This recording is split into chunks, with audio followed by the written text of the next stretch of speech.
Hi guys, how you going? How you doing today? Um, Today I just want to have a talk video about Steam and what I think they could do to improve their service. And we're gonna go with the assumption that you know what Steam is, because it's kind of the most uh, well-known game platform on PC. So we're just gonna leave that picture up, and you'll should know what I'm talking about, right? So getting into this, in the game activity of the section in your library, I wish you can choose what is displayed there. This is, say you own a game on Steam, and you click on it. On the right side, it'll give you all kinds of information you could find. But I'm particularly talking about the activity section that's displayed right there. You'll see game achievements you've unlocked, like stuff your friends have been doing on it. Maybe community stuff, and what else was there? Game updates. Personally, I only would like to see game updates there. Like, I don't need another section to show me what achievements I got. Like, I could literally, it's right there on the side. Like, it's unnecessary. I wish I could choose what things appear in that section. It's kind of jarring that that's not already a thing. Um, Moving on. Uh, for blacklisting publishers and developers, and make it easier to blacklist tags. Um, Even if I'm saying tags, I don't fully know what I was thinking at the time. Like, I don't know, maybe certain types of genres or whatever that you might not be interested in. For me, it's more the publishers and developers. They do actually have this option. I was just checking it out just now, and you could, unlike say, we'll say EA because EA is one of the shittiest game companies there is. So perfect example. Go to their page. Find any game that was made by EA, and then click on the publisher that's EA. And then on the right, at the current time, it has like a word called beta, and under that is a little settings thing. You can click on that and click ignore, and it will put them on this ignore list. Um, the only thing this does is stop their games from being recommended to you, which I'd say for most people is probably good enough. Unfortunately, the games are still appear in a search, and that's just it's not ideal. Like, it's good that they give you something, but again, like if you want to improve your thing, definitely work on that. Like, ignored publishers, developers, and whatnot should not appear in your search. Like, they don't exist. That's how it should be. All right, so next thing, this one is really obscure. Like, it really doesn't matter at all. I'm reaching in the bottom of the barrel for this. When viewing game reviews on a user's page, you should be able to have some filter options such as a negative and positive. So say you can go on a user's page and you can see like all the reviews they've done, right? But there's no like filter options for that. And again, this is a pretty minor nick. Like, I can't really defend this one too much, but I kind of just there's this one guy I was just looking at, and I'm like, I kind of just want to see their thoughts. What kind of games that if I could sort it by positive, negative, I can see what they're into. I could maybe find some games that I like, based on like if they give good reviews for stuff that I'm personally into, then hell, maybe if I look at some of their other positive reviews, I could find something that would be pretty cool to me. So, um, yeah, this is a minor thing, but a lot of people probably didn't realize you could actually do this to begin with. But I think it would be a cool update. Let's see. This is another one that most people probably wouldn't come across, honestly. When wishlist a game that is unlisted, it is not visible on the wish list even though it is there. Okay, so there's a game called Bunny Must Die. It's like an indie game. It's like a side scroller, right? If you search this through the Steam search engine, you're not going to find it. It does not pop up. However, you can still find it through Google, and you can get to the store page of this game that is on Steam through Google or a search engine. And since you can get to the store page, you can wishlist it, even though you can't buy it or anything. This causes some like weird glitch where it's like it is added to your wish list, but if you go to your wish list, it's not there because it's um like kind of like the unlisted, like how it would be on YouTube. Like the video's there, but it's not going to appear unless you have the direct link to it. It is it's there's you have to like to remove these things you have to like you have to look it up. There's like a crazy code string thing you had to put in to do that. Um, so I don't really know what they could really do about this, other than actually delete the game page or something. But very minor gripe. Most people probably aren't going to come up with. I'm assuming, but it's just something to be aware of. Let's see. Not being able to skip age verification every time. Okay, I know a lot of people have complained about this. That I've heard. Believe I was looking in forums. People tried making scripts to, like, at the very least, set the thing at a specific date, so that you get a very just like click go every time. Me personally, I commonly kind of clear my browser history and all of that stuff. The cookies. I just like doing that, and so I do get hit with this age verification thing, and it's kind of annoying. It's like I wish you could just, like every other site, put your age and stuff on your account, and hello, it's like, just, you already know how old I am. Like, there's no reason you should be asking me if I want to see this. I don't have filter settings that say I don't want to see this kind of content, so please just let me see what I want to see without giving me this extra little wall to waste my time.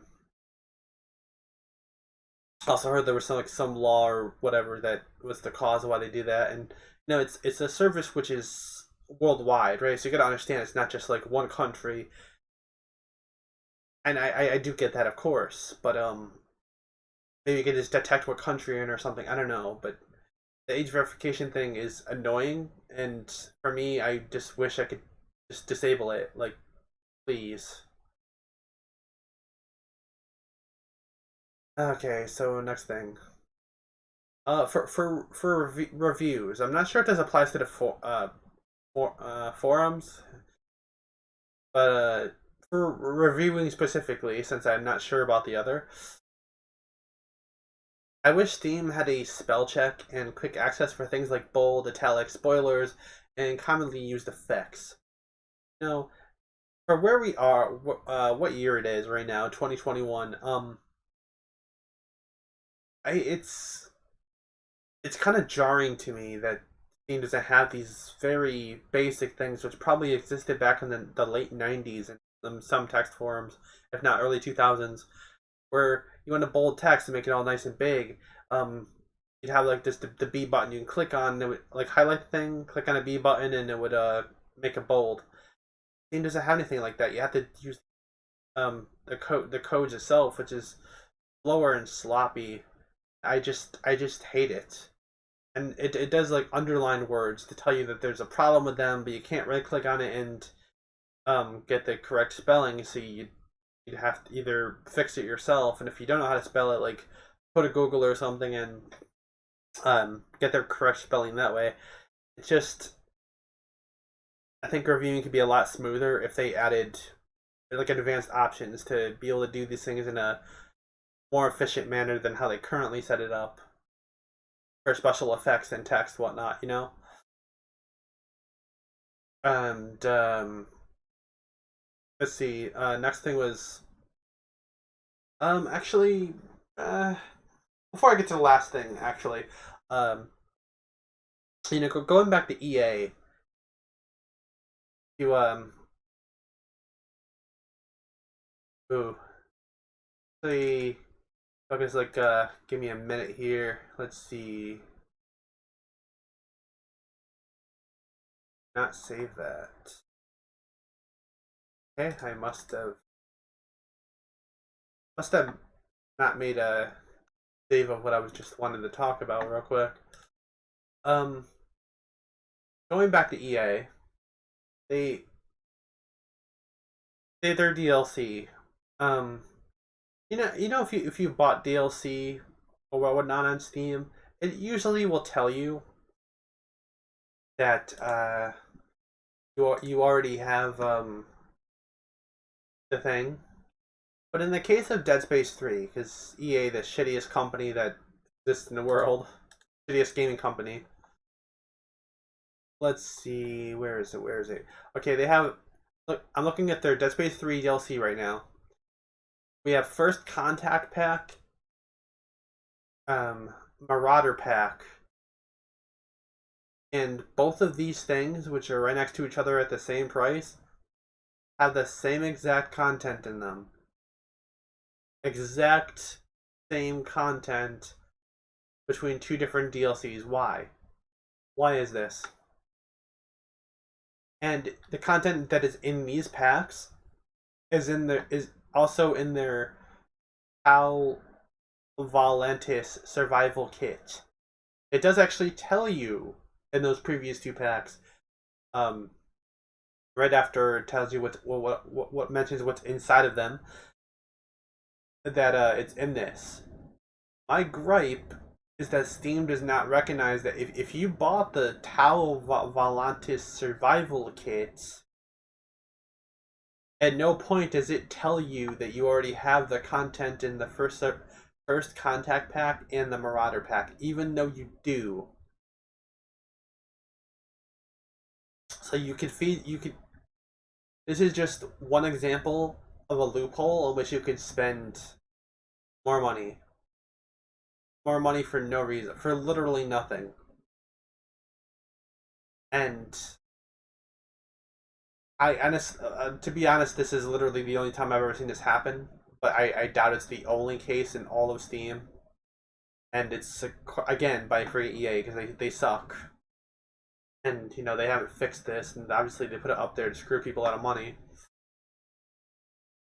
Um, that's something that could, because it exists. I think it's an improvement, something that could be looked into. All right, so going into the final biggest point of the video for me, the one that probably inspired me more than all the other points to actually make the video,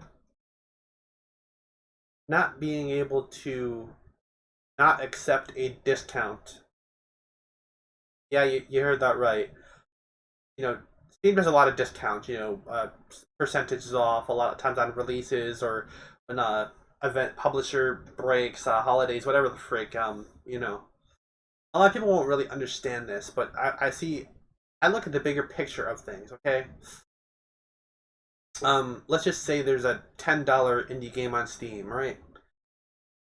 Before you even get into talking about the effect of the discount itself, you need to understand that Steam gets 30% of a sale a developer. So of that $10, the developers losing like $3.33 or so, right? So they're getting $6.66. Um, I mean, that right there for anybody that can do basic math and knows the value of money should tell you it's pretty freaking concerning. So now you're slapping these like 25 to 90 whatever percent discounts on top of that, and developers making nothing. And me, I want to support them. I ideally would like all of the money to go to them. That would be my best case scenario, but Steam's going to get a bit of a cut because it's their service that allows them to make money. Get that. I think it should be lower than 30% because that is a large percentage of the money when developer is the one that's bringing these people here. Um, so I really wish that there was an option to not accept discounts when they come, so that the people that make this stuff that I really enjoy, I want to be able to support them, not with a fee, not with some like 10% or less of the money that I spend, but like I want money to go to these people. I want to tell them like I like what you do. I want to see more from you. And you know, treating the people that make the stuff that make my life better well, it seems like a pretty intelligent move to me. Just, makes me feel better, makes them feel better, everybody's happy. Well, I think I've rambled enough in this video, and I think I'm gonna call it now. So, is there any particular improvements that you guys can think of in Steam? That general things that would probably make it a little bit better for everybody? And that's all for this one. Have a great day. Thanks for stopping by.